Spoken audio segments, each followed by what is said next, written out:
All right, I'm going to try and explain terminal velocity.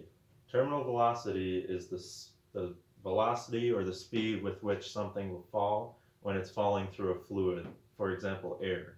That's most common. So if you can imagine you're working on your roof and you're a little clumsy, so you drop a block of wood and it falls off the edge of the roof. As soon as that block of wood falls off the edge of the roof, it'll be accelerated due to gravity, and that will be a force mg,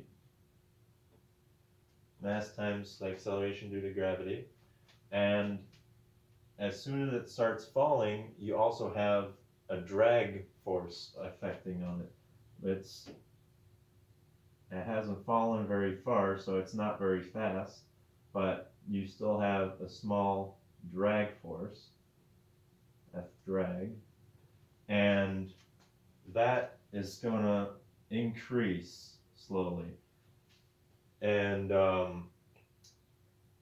as the velocity of the block of wood increases, as it falls further, the force of drag will increase because F drag is equal to B, which is the coefficient of drag, one of those unitless variables, times the velocity.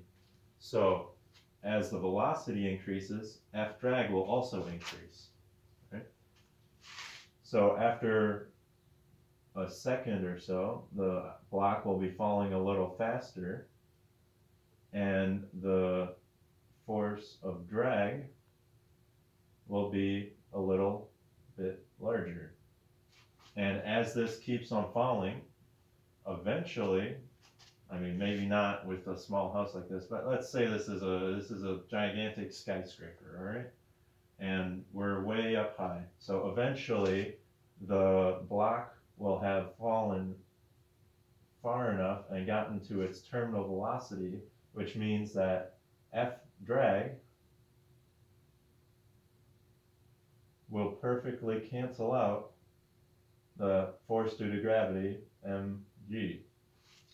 And once we're at this point, it means that there's no acceleration on this because F drag will be equal to mass times gravity, but they're in opposite directions. So the sum force in y will be 0. That means 0 acceleration. And with 0 acceleration, we will have a consistent, unchanging velocity, and we call that a terminal velocity.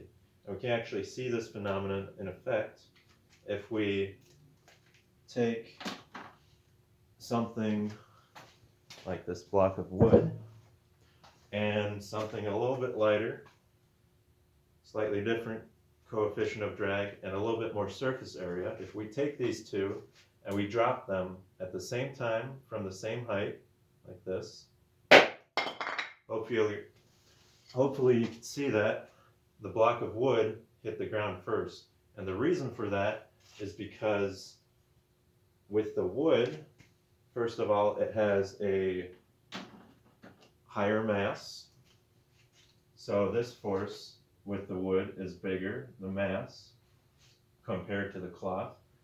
And because the cloth has a bigger surface area compared to the block of wood, the drag will also increase. This is affected by surface area. So the drag on the cloth will be larger, and the acceleration due to gravity on the block will be larger, meaning that the block hits the ground before the cloth.